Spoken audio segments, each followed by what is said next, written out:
যারা মাছ প্রেমিক তারা কিন্তু রোজা রাত দিন কিছুই মানে না, তাই না? এই যে দেখুন আপনাদের ভাইয়ের কাজ, এখন বাজে রাত্র 10:30। সে নামাজ কালাম পড়িয়া আসার সময় এই যে একদম টাটকা মাছ পেয়েছে ড্যামে, তো নিয়ে আসলো 2 প্যাকেট মাছ। এই যে একটা হচ্ছে দর্গি মাছ, এগুলো হচ্ছে দর্গি মাছ। হ্যাঁ সরি, দর্গি মাছ না, এগুলো বাইলা মাছ। কত সুন্দর বাইলা মাছ, একদম টাটকা মাছগুলো। আর এগুলো হচ্ছে পোয়া মাছ। এই হচ্ছে তার কাজ, সে মাছ দেখলে রাত আর দিন মানে না, সে নিয়ে আসবে রাত্রিবেলা। এই যে মাছ নিয়ে আসছে। নামাজ কালাম পড়া শেষ, সমস্যা নেই। এখন কাটতে না পারলেও রেখে দেবো, আর কেটে উঠতে পারলে তো রাখবেই। আর এই যে কতগুলো দেশি মরিচ, যেগুলো এই যে খেতে চাষ করে আর কি, যে দেশি যেগুলো সেইগুলো। মরিচগুলা বেশি একটা জাল না, আমি যতটুকু জানি। এই যে অনেকগুলো মরিচ আনছে, একজন নাকি দিয়েছে, না না না কেনা না, কিন্তু মরিচগুলো তার সাথে একজন দিয়েছে। এই হচ্ছে তার অবস্থা। ক্যামেরা এখন মাছগুলো কাটা বাছা করে নেব। মাঝে মধ্যে ঘরের কর্তারা এমন এমন কাজ করে মাথা গরম হয়ে যায়। 2 কেজি কাঁচামরিচ কেউ আনে বলেন তো? এতগুলো কাঁচামরিচ কতদিন লাগবে আমার খেতে? অনেক দিন লেগে যাবে না? তো এগুলো ডিপ করে রাখলে বা যে কৌশল করেই রাখি না কেন, খেতে তো তেমন একটা ভালো লাগবে না আমার কাছে মনে হয়। তো মাঝে মাঝে না আপনাদের ভাইয়া এরকম করে, কিছু কিছু জিনিস আছে অতিরিক্ত নিয়ে আসে, অথচ সে নিজেই ফ্রিজের জিনিস পছন্দ করে না। আমাকে বলে তুমি পারবা, তুমি যে কোনো উপায়ে এগুলো গুছিয়ে রাখবা, সংরক্ষণ করে রাখবা। এই হচ্ছে তার অবস্থা। আসসালামু আলাইকুম, কেমন আছেন সবাই? আশা করছি আমার প্রিয় ভাই বোনেরা ও দিদিমণিরা কাছে কিংবা দূরে, দেশ কিংবা দেশের বাহিরে, যে যেখানে আছেন ভালো আছেন এবং সুস্থ আছেন। আমিও আলহামদুলিল্লাহ। তো এই তো এখন হচ্ছে সকালবেলা, অফ ক্যামেরায় অনেক কাজকর্ম করে নিয়েছি। আর এই তো এখন এই যে রাত্রে যে মরিচগুলো আনা হয়েছে সেগুলো এখন আমি দেখি কি করা যায়। আগে বোটাগুলো ছাড়িয়ে নেই, তারপরে দেখি কিভাবে কিভাবে সংরক্ষণ করব। কিছু আস্ত রাখবো, আবার কিছু ব্লেন্ডার করে রাখবো। এইভাবে বিভিন্ন কৌশলে আমি এই কাঁচামরিচগুলো সংরক্ষণ করব। যেহেতু এনি বসেছে, করার কিছু নেই, বা রাগ করেও কোনো সমাধান হবে না। সস্তা পেলে বস্তায় ভরে কথা আছে না? তো তাকে তার সাথে এক কলিগ দিয়েছে, তারা নিজেরা খেতে চাষ করে, তো সেই জন্য। তো এতগুলো মরিচ একসাথে দেওয়া ঠিক হয় নাই, কিন্তু সেও বুঝতে পারে নাই যে নিজেদের ক্ষেতের জিনিস বারবার কি দিতে পারবে, একবারই দিয়ে দিছে। আসলে সে তো ভালোর জন্যই দিয়েছে, কিন্তু আমার কাছেও দেখে ভালোই লাগছে। তবে ওই যে ডিপ করে রাখলে আমার কাছে স্বাদ গন্ধ কোনোটাই ভালো লাগে না, সেই জন্য বলছি আর কি। তো এখন করারও কিছু নেই, দেখি 2-3 উপায়ে আমি কৌশল করে সংরক্ষণ করে রাখবো। আগে তো মরিচগুলোর বোটাগুলো ছাড়িয়ে নিচ্ছি। তো আমার প্রিয় আপুরা, ভাইয়ারা, দিদিমণিরা, যে যেখানে বসে আমার এই ভিডিওটি দেখছেন, তো প্লিজ দেখার শুরুতেই একটা লাইক দিয়ে দিবেন। সবাই সবাইকে সাপোর্ট করবেন, তাহলে আমরা সবাই এগিয়ে যাব ইনশাল্লাহ। তবে কিছু কিছু আপুমণিরা কেন যে এই ভুলটা বারবার করে আমি জানি না। আমার ভিডিওর নিচে অনেক স্প্যাম কমেন্ট করে, তাতে করে আমার অনেক সাব কাটা যায়। তো আমি কিন্তু এই কথাটা বারবারই বলি, আর কতবার বলবো বুঝতে পারি না, ভালো লাগে না বলতে। এমনিতে রোজা রেখে আমি অতিরিক্ত কথা বলি না, এটা আমার ভিডিও দেখলে সবাই জানতে পারবে বা বুঝতে পারবে। আমি অতিরিক্ত কথা এমনিতেও পছন্দ করি না। আর এখন তো রমজান মাস, আরও কোনো কথা না বললে পারলেই আমার জন্য উত্তম। রোজা রেখে বেশি কথা বলা কিন্তু উচিত না, এটা কম বেশি সবাই জানে। আমি ভিডিওর বাইরে কিন্তু কোনো কথা বলতে চাই না, হয়তো দেখা গেছে কোনো ক্ষেত্রে এসে যায় তখন বলতে বাধ্য হই, এছাড়া কিন্তু আমি অতিরিক্ত কোনো কথা বলি না। আমি যত কাজকর্মই করব না কেন, আমার দিলে মনে থাকবে সব সময় আল্লাহর জিকির আজকার, তাতেই আমার জন্য উত্তম হবে এবং পরকালের জন্য কিছু সঞ্চয় হবে আমি মনে করি।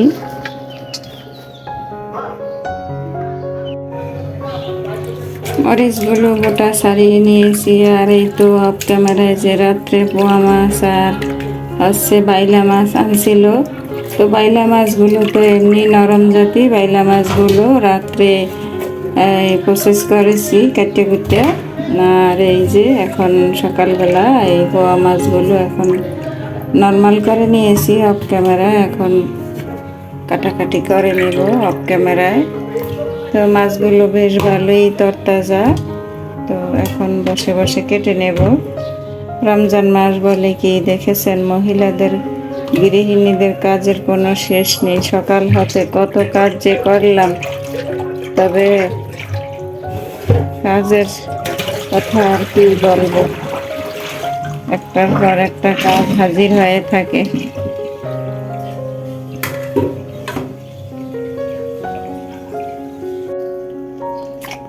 এই তো ক্যামেরায় মাছগুলো কাটাকাটি করে পরিষ্কার করে সুন্দর করে ফ্রিজে রেখে দিয়েছি। আর এই তো এখন এই তো কিছু টমেটো, কাঁচামরিচ, পেঁয়াজ এগুলো একটু কাটতে নিব, কারণ দিন যে কোন ফাঁকে চলে যায় কোনো টেরই পাওয়া যায় না। কাজের মধ্যে যখন থাকি দিনের কখন যে চলে যায় দিন টের পাওয়া যায় না আর কি, সময়ের সাথে পেরে ওঠা যায় না। আসলে কি কাজের মধ্যে থাকলে কিন্তু সময় তাড়াতাড়ি চলে যায়, আর এমনি কিন্তু বসে থাকলে বা কোনো অলসতা করলে মনে হয় যেন সময় কাটিয়ে না। তো সকাল থেকে কিন্তু 1 মিনিটের জন্য বসে থাকি নাই, একটার পর একটা করতেই আছি। তারপরেও এখন দেখা যায় 12টা বেজে গেছে প্রায়। তো ভাবলাম একেবারে রান্নার প্রিপারেশন গুছাইয়া তারপরে যাবো গোসলে। তো সেই জন্য হয়তো কিছু টমেটো, পেঁয়াজ, কাঁচামরিচ এগুলো কেটে নিতেছি। তো গৃহিণীদের আর কি কাজ, এই তো ঘুরে ফিরে ঘরের মধ্যে যেসব কাজগুলো থাকে সেগুলোই কিন্তু আমরা করে থাকি, এছাড়া তো আর করার কিছু নেই। তাই তো এখন পেঁয়াজ, টমেটো, কাঁচামরিচ সব আলু আলু দিয়ে টমেটো দিয়ে আজকে এই যে রাত্রে যে বেলে মাছ আনা হয়েছে তো সেগুলো চচ্চড়ি করবো। তো সেই জন্যই তো সব কিছু কাটাকাটি করে গুছিয়ে রেখে গেলে তারপরে রান্নার সময় ঝটপট করে নেওয়া যায়, অসুবিধা হয় না। এই তো এখন সব কিছু গুছিয়ে নিতেছি। এই তো সব কিছু সুন্দর করে কেটে নিয়েছি, এখন গা গোসল দিয়ে কিছুটা সময় ইবাদত করতে পারবো, আর রান্নার সময় ঝটপট করে হয়ে যাবে।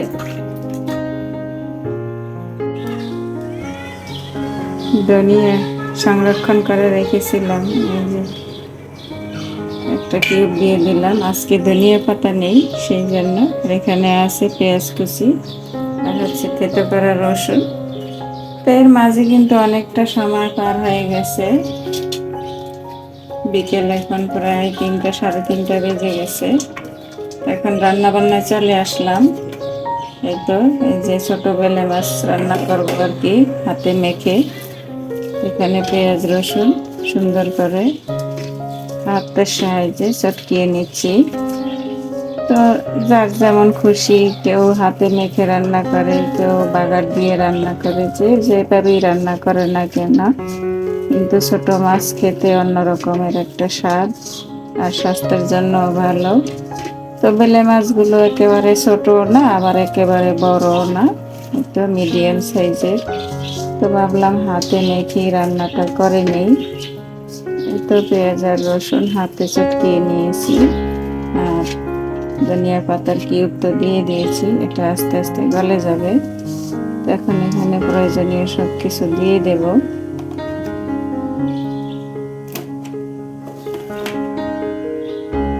দিয়ে দেব পরিমাণ মতো হলুদ গুঁড়ো,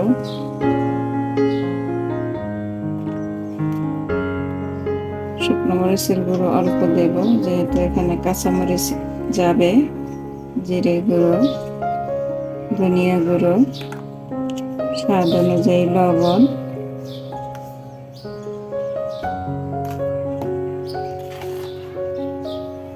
আর দিয়ে দেব পরিমাণ মতো সরিষার তেল। দিতে পারলে ভালো হতো, কিন্তু আমার হাতের কাছে সরিষার তেল নেই, সেজন্য আমি সাদা তেলই ব্যবহার করছি।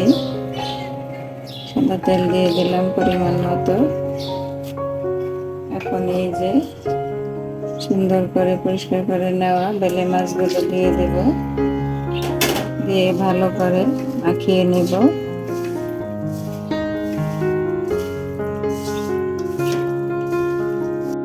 একদম সুন্দর করে সবকিছু মেখে নিয়েছি।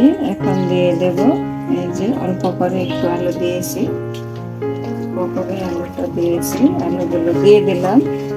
এখন আলুগুলো একটু দিয়ে নেব আর দিয়ে দেব এই তো কাঁচামরিচ, বেশ কিছু কাঁচামরিচ দিয়ে দিলাম। এই রান্নাটা একটু জাল জাল হলে ভালো লাগে আমার কাছে মনে হয়। কাঁচামরিচের পরিমাণটা বেশি দিয়েছি, শুকনো মরিচ তো 1 চামচ দিয়েছি, তো দেখতেই পেয়েছেন। একটু সুন্দর করে সবকিছু মাখিয়ে নিলাম। এবার দিয়ে দেব টমেটো কুচি,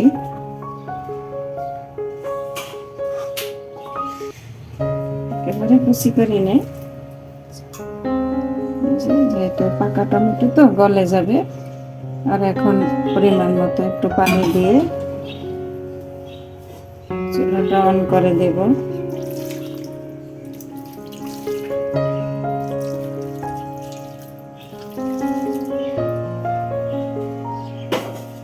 এখন ঢাকনা লাগিয়ে দেব, চুলাটা অন করে দিলাম। মাছটা বসিয়ে তো পাশের চুলায় আমি একটু ছোলা বোনা করে নিয়েছি।